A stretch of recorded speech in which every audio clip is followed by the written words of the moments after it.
Okay, this is chapter 15, part 3.1. We're discussing complexation or formation constants. So what we have are these strange-looking formulas here, the complex ions. These are polyatomic ions, as you can see in the table, and we have this thing called Kf. These are equilibrium constants. Let me show you a few reactions here. So let's first do this first one here. So silver is a transition metal that has a charge of plus 1. Now, we've learned previously that silver chloride readily precipitates to give silver chloride. And, there's a certain KSP for this solid here. But silver chloride can react with one more equivalent of chloride. And it complexes or joins to the transition metal to give this complex ion. To figure out the charges, you just add them, right? So this has a charge of 0 because there's no charge there. And chloride has a charge of -1. So this polyatomic guy here is silver chloride, okay? Silver chloride ion complex. So we could write the net equation as so.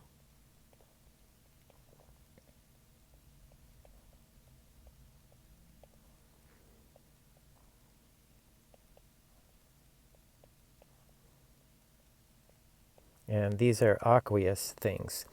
And this is what the Kf is. It's the formation of the complex ion.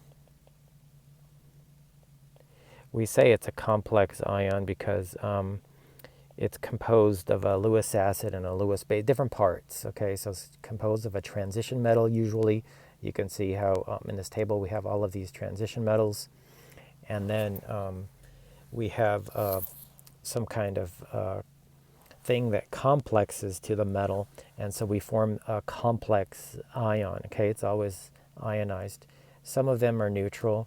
I'll just highlight which ones those are here. This one, it's technically not an ion, right? It's neutral. This is not an ion, it's neutral. So there are some things that are neutral, but we still call these complex ions, just to use the same term and not have to split hairs about things. The Kf for this is going to be equal to products over reactants. So it's the concentration of this aqueous complex ion divided by the concentration of silver ion times the concentration of chloride ion squared. And this particular complexation constant has a value of 1.8 times 10 to the 5th. All of these Kf's are large. The Kf's are very large, which means that the products are highly favored. And very highly favored. And so what that means is your concentration of complex ion is extremely high compared to the concentration of ions. The reaction might proceed to the right of 10,000% or 100,000% compared to the number of ions. Okay, so the concentration of silver chloride complex down here is going to have very high concentration compared to the ions. Okay, there's going to be very few free ions floating around, but mostly complex. Okay, so that's what the Kf is. Now there are several different categories of complexation that occur here, and I just want to point those out. Ammonia is a very common complexing agent. Ammonia is a neutral ligand that can coordinate and complex to, we use that word ligand, that attaches itself. So it coordinates or complexes to different transition metals. Let's look at those here in orange font. So we have silver ammonium complex. We have cadmium ammonium complex. We have copper ammonium complex, which is very notorious. We have nickel ammonium complex, and we have zinc ammonium complex, and there are many others, but I just wanted to point those out.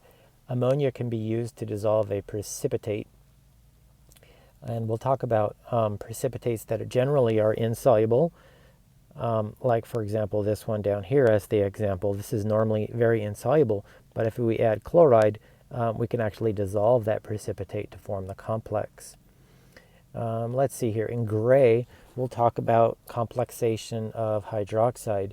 Hydroxide ions are also a ligand, but this is an anionic ligand. So you got to watch out for charges here when these coordinate to the transition metals. We have aluminum, which is not a transition metal, but that's there. We have cadmium, okay. We have zinc, okay. And there's tin and antimony and many other transition metals that form complexes to the hydroxide. We're going to do one that's in the lab.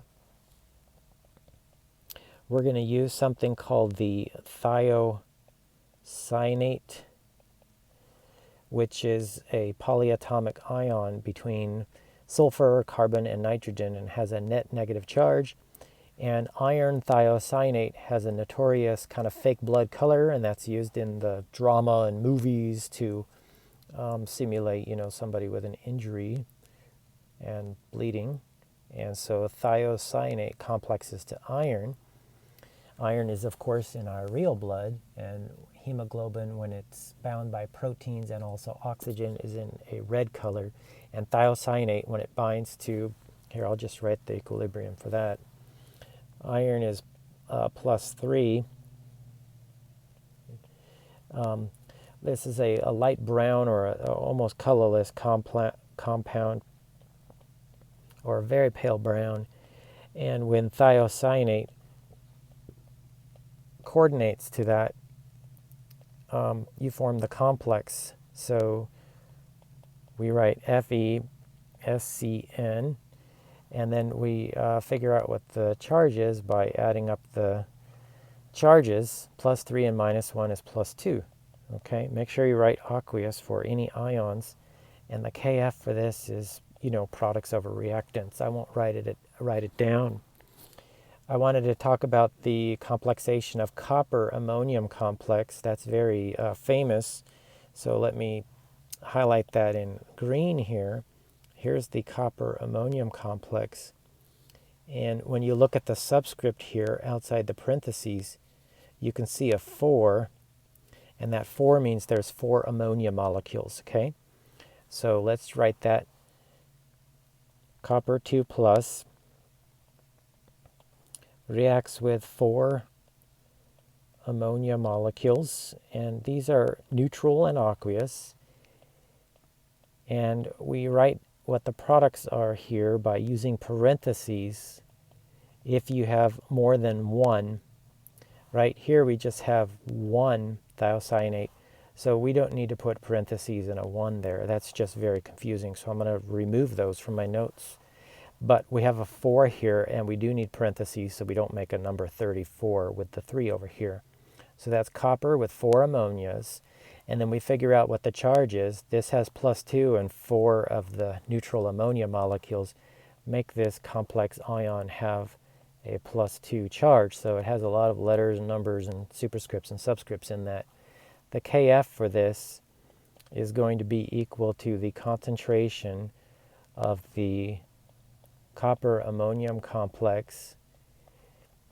And we did this in the lab before, but we may not have noticed it. This has a very extremely deep azure blue color. Oops, blue. And that's over the concentration of copper ion and ammonia. And remember, we used the coefficients in the balanced chemical equation as superscripts, right, or powers. Copper ion is a pale blue color,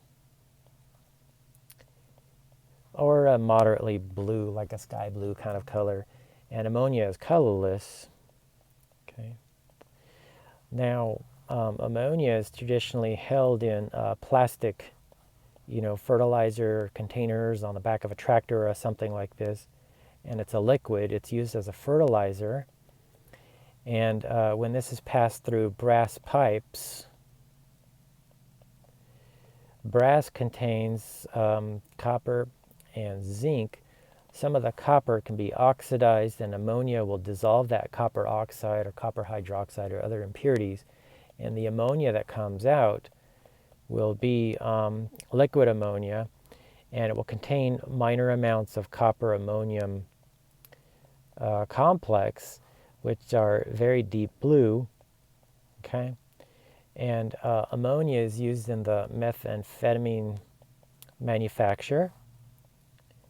And so I kind of found it interesting that in Breaking Bad, the quality of the meth they were making was, indicated by the blue color of their meth that they got at the end. But actually, the crystal meth that they were making was contaminated with a copper ammonium complex, which is a deep blue color, which gives you a hint in the movie about what synthetic method they were using, because liquid ammonia reacts with the copper ions in oxidized brass to give you this copper ammonium complex, which is the deep blue color, and that can be an impurity in different manufacturing of meth. So the DEA can analyze methamphetamines, analyze it for copper ion, and then try to figure out where these drug dealers or users are sourcing their products for, and so on. Anyway, that's a bit of drama, but relevant chemistry for your use.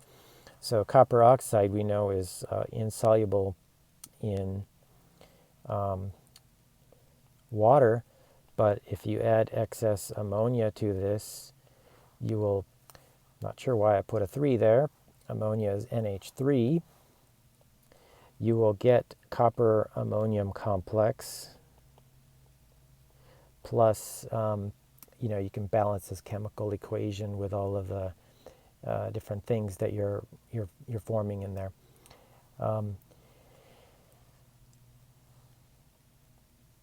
The formation constant of this is so high that it's going to push this equilibrium to the right very heavily. So the equilibrium constant is not balanced here, is going to be very high, much, much, much greater than 1.